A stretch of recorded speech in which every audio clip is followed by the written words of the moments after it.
जय तिरंगा मेरे प्यारे दोस्त, जय भारतीय।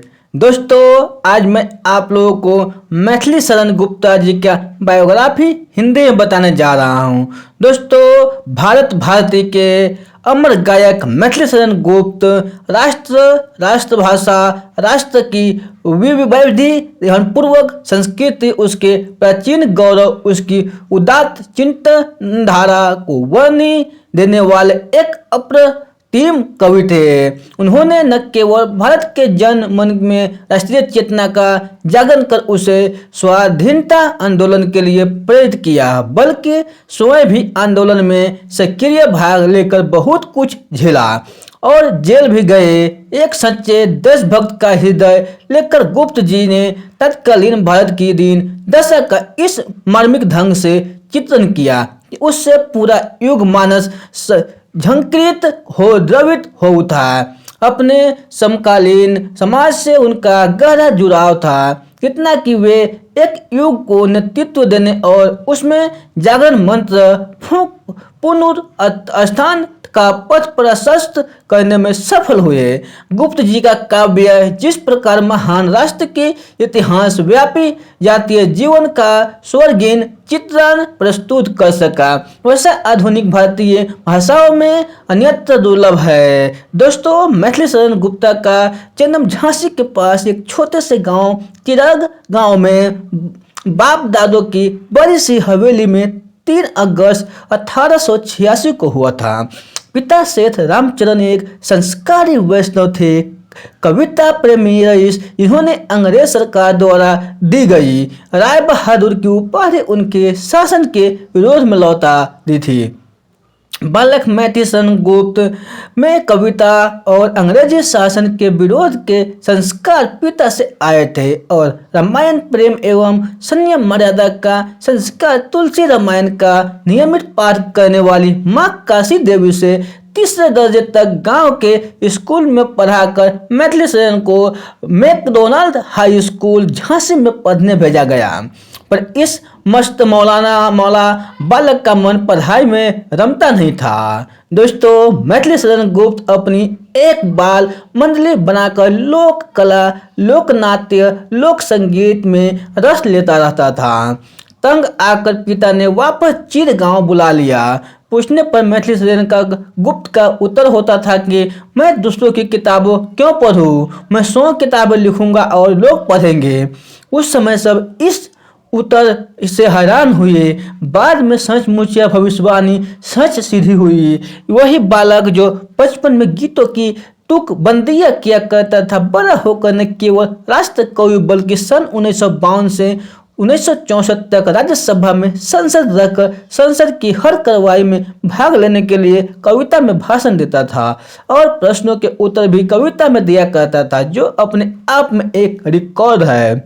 दोस्तों, पढ़ाई केवल स्कूल कॉलेज में नहीं होती, जीवन के खुले परिसर में भी होती है और यही पढ़ाई किसी भी व्यक्ति के लिए महत्वपूर्ण होती है।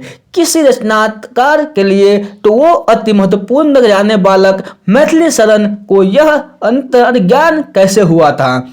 उसने पिता से कह दिया था कि मैं स्वयं पढ़ूंगा और कविता करूंगा। उसने यही किया। घर में जितने धर्म ग्रंथ थे, श्रीमद् भागवत गीता, तुलसी रामायण सब पढ़ डाले। महाभारत घर में नहीं था तो बाहर से लाकर पढ़ लिया। संस्कृत, हिंदी, बंगला, गुजराती भाषाओं का भी ज्ञान प्राप्त कर लिया था।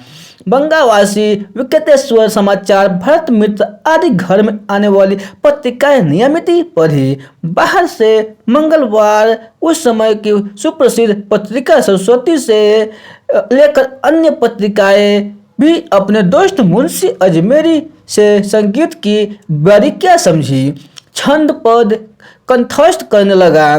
चंद्रकांत संतति, भूतनाथ आदि उपन्यास भी मैथिली शरण जी ने पढ़ डाले। पंचतंत्र, हितोपदेश, भर्तृहरि के शतक ग्रंथ, चाणक्य नीति आदि अनेक संस्कृति पोथियां भी पढ़ने चले गए। शेरो शायरी में रुचि मुंशी अजमेरी ने जगाई तो लोक संगीत की अलाहा गायकों ने साधु संतों के संगत भी की। इस तरह उन्होंने जहाँ से जो मिला पढ़ा, विद्वानों से सुना, आचार्य महावीर प्रसाद जैसे गुरु से प्रारंभिक छंदों में सुधार करवाया, सीखा और स्वाध्याय की जमीन पुख्ता करके की काव्य रचना में उतरे, उसे उन्नत विकसित भी करते गए। परिणाम था 26 वर्ष की उम्र में भारत भारती जैसी प्रभावी कृति का सृजन। वैष्णव संस्कार, सुसंगति और स्वाध्याय ने उन्हें अच्छी रचना के लिए प्रेरित ही नहीं किया, अच्छा व्यक्ति बनाने की ओर भी अग्रसर किया। एक श्रुति सुसंगठित व्यक्तित्व जिसे अजात शत्रु की कहा जा सकता है। किसी संघर्ष, किसी संकट के समय जिसे किसी से कोई गिला नहीं, जिसका कोई शत्रु न हो, हर स्थिति में अविचलित उदात्त 18 वर्ष की आयु में एक एक करके पिता, माता और पत्नी की मृत्यु।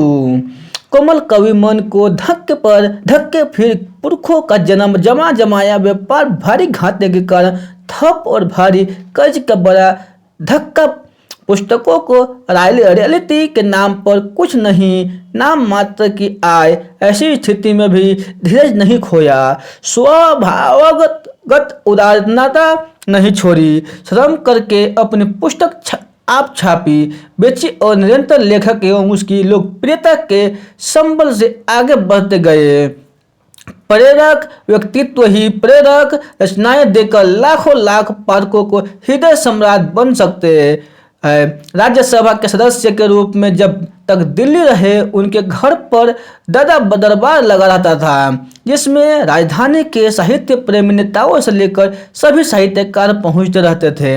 अब तो कवियों के बीच वैसी पारिवारिकता संप्रदाय होती जा रही है। सन 1964 में राज्यसभा में उनका दूसरा कार्यकाल समाप्त था। इस बीच से 1955 एवं 1959 में उन्होंने 2 बार बीमारी से के बड़े झटके झेले। सन 1954 में उन्हें भारत सरकार ने पद्म विभूषण की उपाधि से सम्मानित किया था। सन 1960 में उनके अमृत वर्ष में तत्कालीन राष्ट्रपति डॉक्टर राजेंद्र प्रसाद ने उन्हें अभिनंदन ग्रंथ भेंट किया। सन 1962 में वे सरस्वती पत्रिका की स्वर्ण जयंती पर इलाहाबाद गए। 29 मार्च 1963 को अपने छोटे भाई सियाराम शरण गुप्त के निधन का झटका झेला और 7 सितंबर 1964 को चिरगांव से लौटकर 12 दिसंबर 1964 को इस संसार को छोड़ गए। दोस्तों, अपनी हिम्मत से, अपनी ताकत से और अपने ही संघर्ष के बल पर जीवन में यह सफलता अर्जित करने वाले वे एक सर्वप्रिय कवि थे। फिर भी उनका ये सरल एवं विनम्रता बेजोड़ थी। वही मनुष्य जो मनुष्य के लिए मरे। बहुत कम कवि साहित्यकार इस स्तर तक पहुंचते हैं जिनकी व्यक्तिगत प्रेरणा और कविता सम्मान के रूप में जन जन तक जाकर अपनी रोशनी बिखेरती हो। मित्रों, पाठकों, स्वतंत्रता सेनानियों से लेकर आम नेताओं और आम जनता तक उनकी कविता एवं उसकी प्रेरणा की पैठ रही। साहित्य और स्वतंत्र संघर्ष दोनों के इतिहास में उनकी कीर्ति अमर है। तो दोस्तों, ये बायोग्राफी आपको अच्छे लगे हो तो अपने दोस्तों के साथ जरूर शेयर करिएगा। तो फिर मिलते हैं अगले ऐसे बायोग्राफी में। तो तब तक के लिए आप खुश रहिए, सुरक्षित रहिए और अपने सेहत को अच्छी तरह से ध्यान रखिए। धन्यवाद।